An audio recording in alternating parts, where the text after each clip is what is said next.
नमस्कार, रिवर 24 के ताजा तरीन अंक के साथ मैं शैलेंद्र। सबसे पहले प्रमुख खबरें।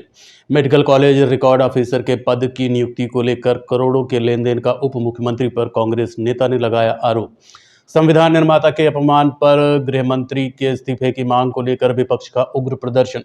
कोदो की रोटी और चने की भाजी खाकर एक ही परिवार के 5 लोग बीमार और जन सुनवाई के चलते पहुंचे छात्रों ने 2021 से स्कॉलरशिप न मिलने की शिकायत कराई दर्ज। इन खबरों सहित अन्य खबरें विस्तार से।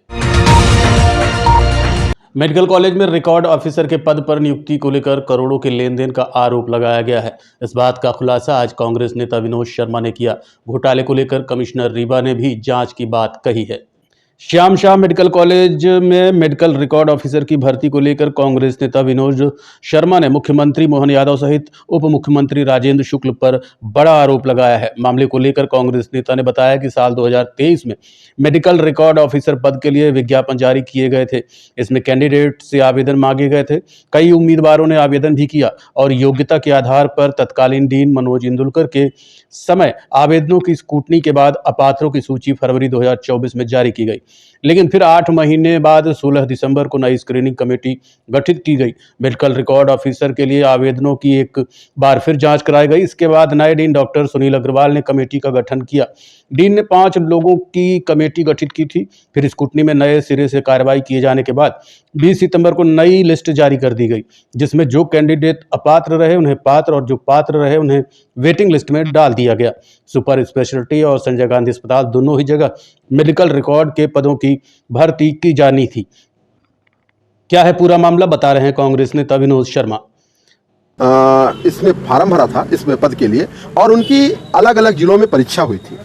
परीक्षा होने के बाद उनके कटाप जारी होते हैं और कटाप जारी होने के बाद यहाँ पे अधिष्ठाता छात्र श्याम शाह चिकित्सा महाविद्यालय के पास आता है और वो इनका सबका रिकॉर्ड सत्यापन करने के लिए कमेटी बनाते हैं।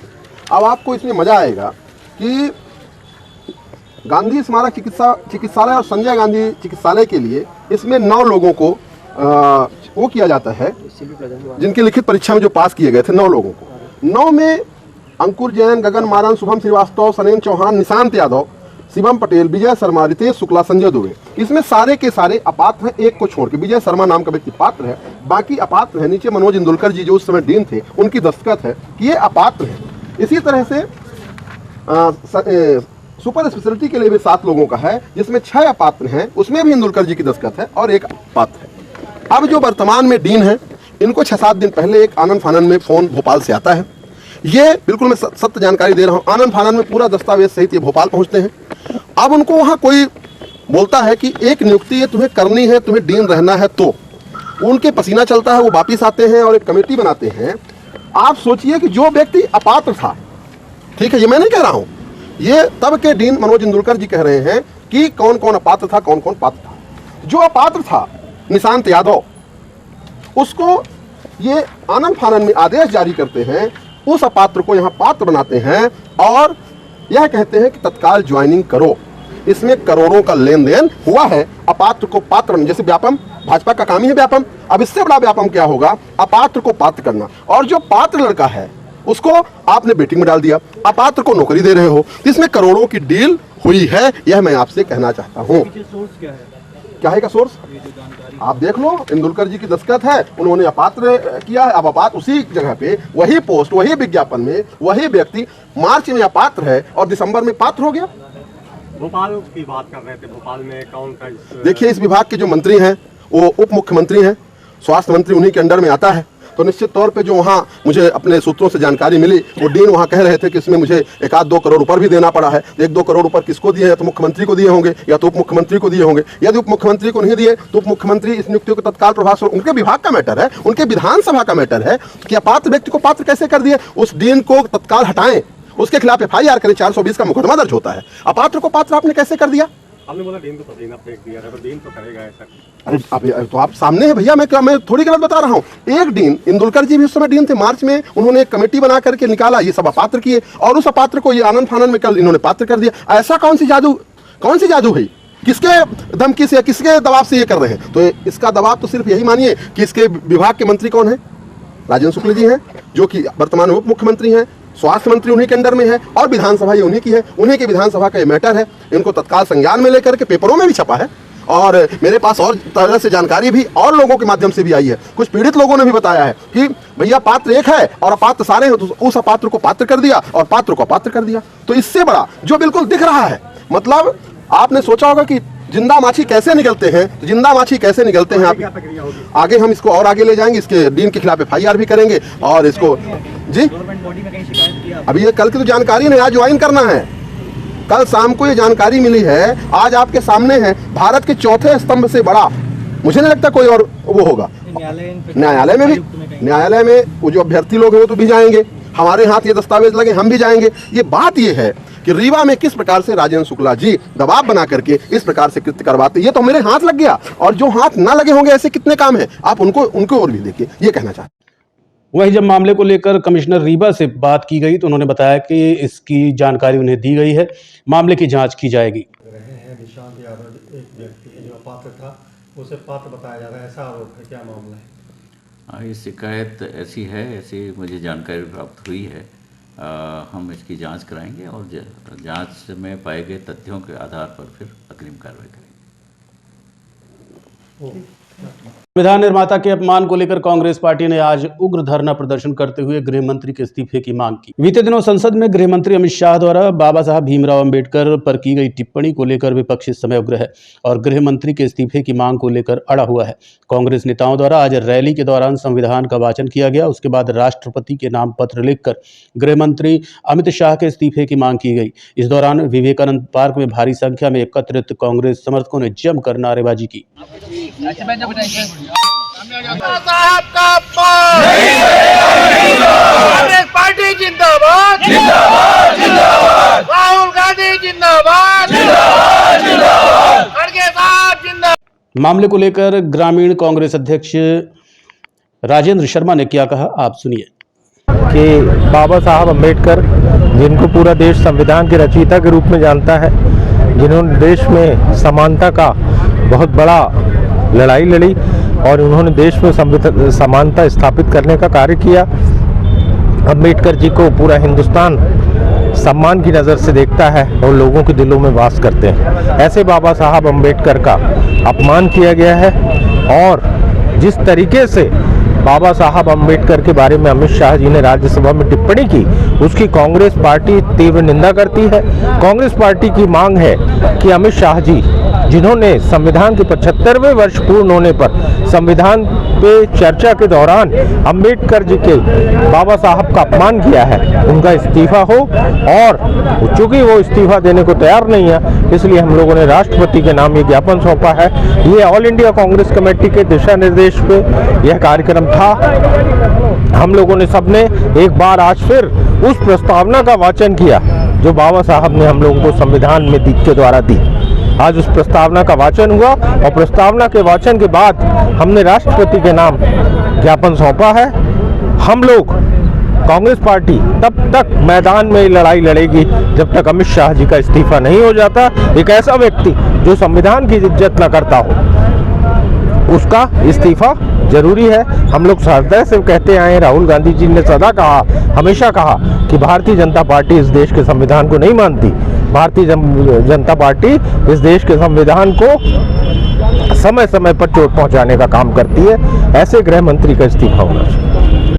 विपक्षी दलों में बहुजन समाज पार्टी ने भी संविधान निर्माता भीमराव अंबेडकर को माल्यार्पण करते हुए जमकर नारेबाजी की और गृह मंत्री अमित शाह से इस्तीफे की मांग की। गृह मंत्री अमित शाह द्वारा संविधान निर्माता को लेकर की गई टिप्पणी के बाद से ही समूचा विपक्ष एकजुट हो चुका है और उग्र आंदोलन कर रहा है। इसी कड़ी में आज बहुजन समाज पार्टी के कार्यकर्ता हजारों की संख्या में एकत्रित हुए और जमकर नारेबाजी।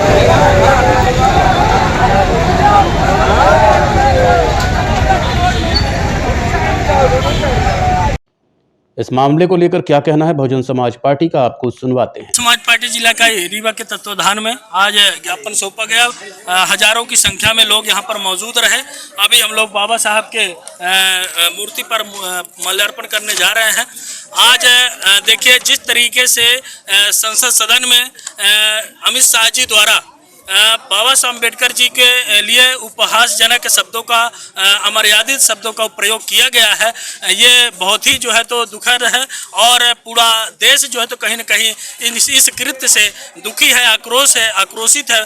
इसलिए आज जो है तो माननीय बहन जी के आदेश पर पूरे देश में आज बहुजन समाज पार्टी के जिला वाइज जिला जो है ये विरोध प्रदर्शन निकाला गया, जिसमें हजारों की तादाद में प्रत्येक जिलों में जो है तो लोग एकत्रित होने का काम किए और ये साबित करने का काम किया कि बाबा साहब का अपमान हम जो है बर्दाश्त नहीं करेंगे। इसलिए अमित शाह माफ़ी मांगो, अमित शाह इस्तीफा दो, अपने पद से इस्तीफा दो। ऐसे जो है तो कई हम लोगों ने बिंदु बनाकर और जो है तो महामहिम राष्ट्रपति के नाम द्वारा कलेक्टर रीवा को हम लोगों ने ज्ञापन सौंपने का काम किया है। और हम लोग अभी तो ये टेलर है, अगर अमित शाह जी ने माफ़ी नहीं मांगी अपने जो है तो जो किए गए कृत्य पर, बाबा साहब का अपमान ये पूरा बहुजन समाज नहीं बर्दाश्त करेगा। अगर उन्होंने माफ़ी नहीं मांगी तो अभी उग्र प्रदर्शन होगा, जिसका जिम्मेदार स्वयं शासन प्रशासन होगा। जय समाज पार्टी जिंदाबाद। जिलाध्यक्ष बसपा रीवा। गढ़ थाना अंतर्गत जमीनी विवाद को लेकर एक ही परिवार के 4 सदस्यों के साथ मारपीट का मामला प्रकाश में आया है। गढ़ के रहने वाले रोहित यादव ने बताया कि उनके परिवार के साथ जमीन को लेकर पुराना विवाद चल रहा है, जिसमें 2 बार पहले भी उनके परिवार वालों ने उनके भाई और पत्नी के साथ मारपीट की थी, जिसकी FIR थाने में दर्ज करा दी गई थी, लेकिन आज तक कोई कार्यवाही नहीं हुई। आज तीसरी बार एक बार फिर उनके भाई और उनके साथ मारपीट की गई, साथ ही उनकी पत्नी और भैयाओं के साथ भी मारपीट की गई है, जिसको लेकर अब SP कार्यालय पहुंचे हैं, जहाँ पर उचित कार्रवाई के लिए मांग की है। घर में बाइक के संगे मारपीट की है, लड़के बच्चे के साथ मारपीट की है, तो उसने आकर के FIR डाला। आज कम से कम 15 से 20 दिन हो गए, लेकिन गढ़ थाना अंतर्गत से कोई मतलब इंक्वायरी वहाँ करने नहीं गए। और हम कल गए घर, तो आज सुबह सुबह हमारे साथ इस तरह की मारपीट की है। कितनी बार मारपीट हो चुकी ये सर हमारे घर में ये 3 मारपीट हुई है? रिपोर्ट थाने में 2 बार गई है। ये 3 रिपोर्ट अब डली है सर, 2 बार पहले डल चुकी है मारपीट की। जी हमारे घर में भी घुसे, हमारे बोर में उनकी वीडियो है, हमारे पास रिकॉर्डिंग है।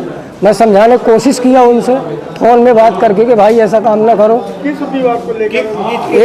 ये विवाद सर कुछ नहीं है, ये पुरानी रंजिश लेकर के और हमारे साथ ऐसी मारपीट कर रहे हैं। जगह जमीन एक ही परिवार के हैं, जगह जमीन की रंजिश है और बाकी सर हमारी इनकी कोई रंजिश नहीं। जमीनी विवाद? जी।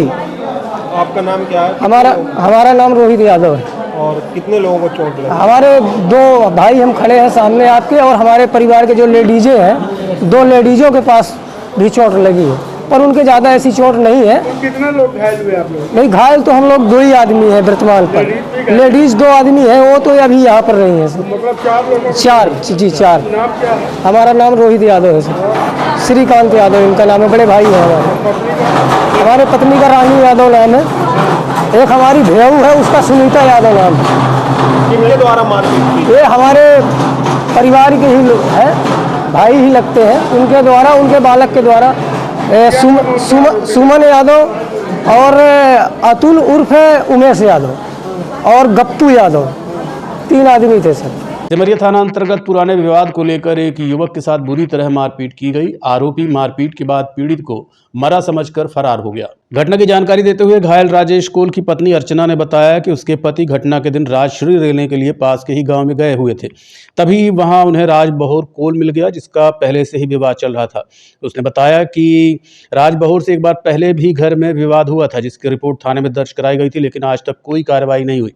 अर्चना ने चौंकाने वाली बात ये बताई कि उनके गाँव में लाइट ही नहीं है, इसलिए दूसरे गाँव सामान लेने जाना पड़ता है, जहाँ आरोपी ने उनके पति के साथ जमकर मारपीट की, जिस वजह से उनके पांव में फ्रैक्चर हो गया। पीड़ित ने यह भी बताया कि उनके पास इलाज के लिए पैसे नहीं है, ऐसे में कभी भी कुछ भी हो सकता है।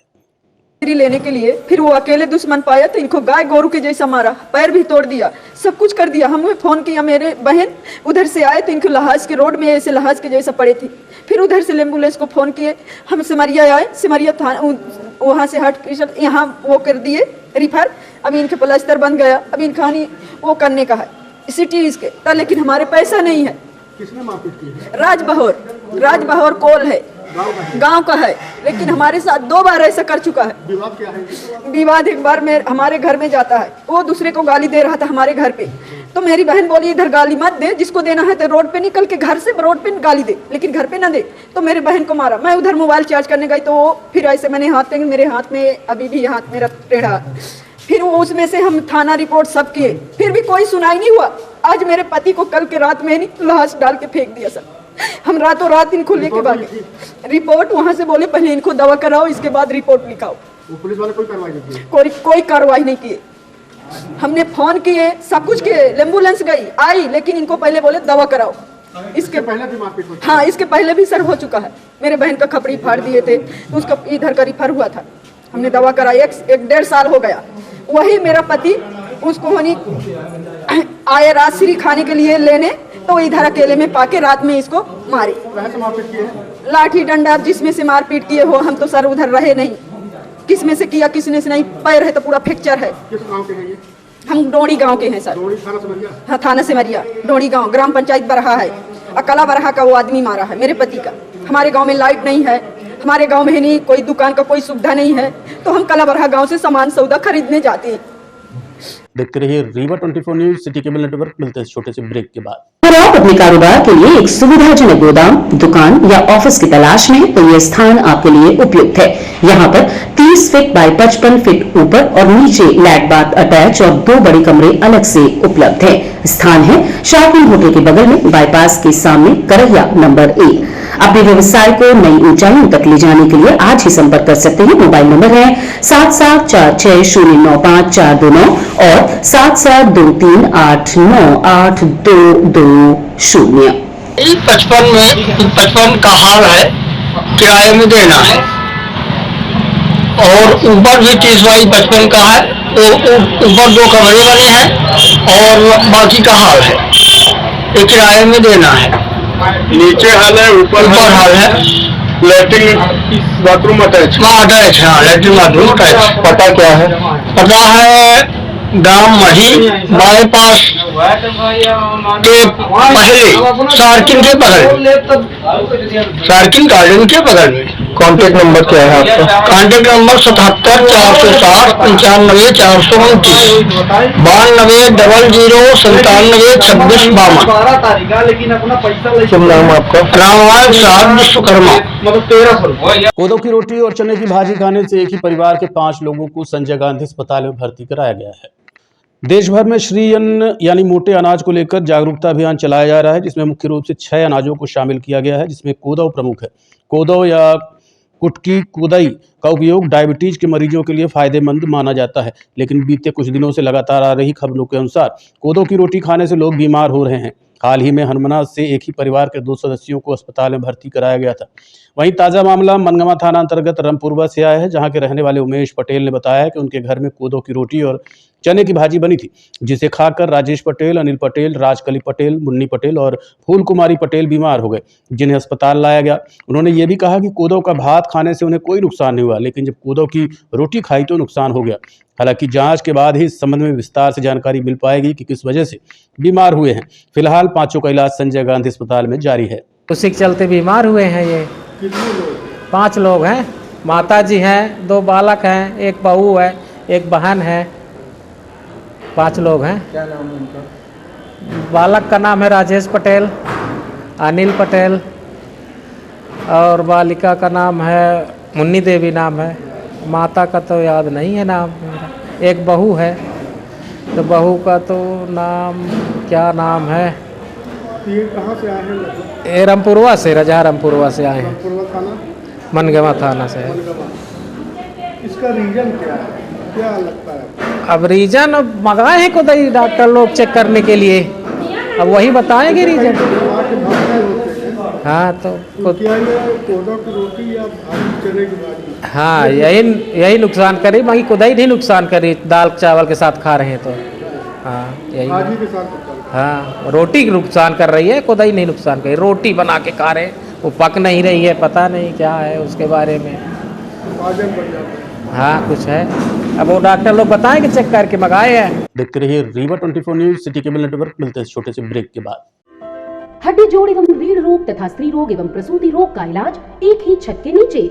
विघ्नहर्ता hospital and trauma centre, hotel landmark के पास, रतहरा, रीवा। डॉक्टर संतोष सोनी, पूर्व चिकित्सक, बॉम्बे हॉस्पिटल, मुंबई। हड्डी जोड़ एवं रीढ़ रोग विशेषज्ञ, छोटे चीरे एवं दूरबीन विधि द्वारा हाथ तथा पैर की हड्डियों का ऑपरेशन। गठिया बात, जटिल एवं बिगड़े हुए फ्रैक्चर का बेहतर इलाज करते हैं डॉक्टर संतोष सोनी। विघ्नहर्ता हॉस्पिटल ट्रॉमा सेंटर में ही स्त्री एवं प्रसूत रोग विशेषज्ञ डॉक्टर शैलजा सोनी भी उपलब्ध हैं, जिनकी देखरेख में नॉर्मल डिलीवरी, सिजेरियन ऑपरेशन एवं बच्चेदानी से संबंधित ऑपरेशन की बेहतर सुविधा। संतानहीन दंपत्ति तत्काल संपर्क करें। विघ्नहर्ता hospital and trauma centre, hotel landmark के पास, रतहरा, रीवा। सुविधाजनक एवं सफल इलाज हेतु आज ही संपर्क करें। विघ्नहर्ता hospital and trauma centre, hotel landmark के पास, रतहरा, रीवा। मोबाइल नंबर 7828781983 अथवा 8462956774 पर। मंगलवार के चलते आज जन सुनवाई के लिए काफी संख्या में पहुंचे लोगों ने अपनी शिकायतों के निराकरण के लिए आवेदन प्रस्तुत किया। जिला कलेक्ट्रेट कार्यालय में जन सुनवाई के लिए प्रत्येक मंगलवार को शिविर आयोजित किया जाता है। इसी कड़ी में आज विभिन्न गांवों से पीड़ित पहुंचे और अपनी व्यथा सुनाई। मऊगंज के रहने वाले पवन कुमार तिवारी ने बताया कि वो आउटसोर्स कर्मचारी थे। साल 2021 में बिजली विभाग में काम करते समय दुर्घटनाग्रस्त हो गए, जिसके बाद से उनकी नौकरी तो चली गई, अब उन्हें आवास की दिक्कत आ रही है। वहीं जवा के अंतर्गत सेहुड़ा से आए शिवभूषण वर्मा ने बताया कि पटेहरा प्राचार्य द्वारा उनकी ज्वाइनिंग नहीं करवाई जा रही है।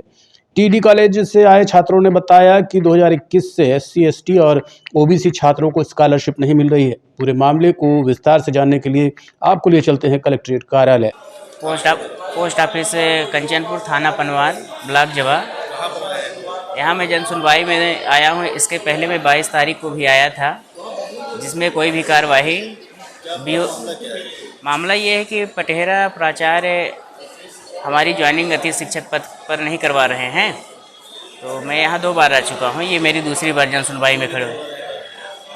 जब मैं पहली बार स्कूल अलाटमेंट 18 अक्टूबर को जब हुआ, मैं वहाँ गया 19 तारीख को, तो प्राचार्य के द्वारा बोला गया कि यहाँ हमारे यहाँ सहायक हिंदी के सहायक अध्यापक पद पर 3 हैं, तो हमें ज्वाइन नहीं करवाना है। इसके बाद 21 तारीख को मुझसे कम वाले स्कोर कार्ड अभ्यर्थी की ज्वाइन करवा ली गई है। इसके बाद मैं DO ऑफिस में आके आवेदन दिया हूँ। इसके बाद 22 तारीख को आके मैं यहाँ जन सुनवाई में खड़ा हुआ। DO साहब आदेश भी किए 4/12 को, लेकिन अभी तक कोई कार्रवाई उस पर BO के द्वारा नहीं की गई। पवन कुमार तिवारी सर आए हैं कलेक्टर ऑफिस आवेदन देने, मैडम से मिलने। समस्या ये है सर कि हमारे यहाँ, मैं मऊगंज ज़िले से हूँ और रीवा ज़िला में निवास करता हूँ, चिरहुला कॉलोनी, वार्ड क्रमांक 44 में। तो हमारा वेतन बहुत कम मिलता है। हम आउटसोर्स कर्मचारी थे, जिसका हमारा एक्सीडेंट हो गया सन 2021 में कार्य करते समय बिजली से सर, बिजली विभाग में। तो मैम से मिलने आए थे कि एक आवास मिल जाए हमें रहने के लिए। मैं बहुत गरीब घर से हूँ और बाढ़ सागर विभाग के बहुत सारे कॉलोनी पड़ी हुई हैं पुरानी कई वर्षों से, तो वही कोई मिल जाए तो हम किराया देने के सक्षम नहीं हैं, तो दे सकें, हम अपना गुजारा कर सकें, अपने बच्चों को पाल सकें।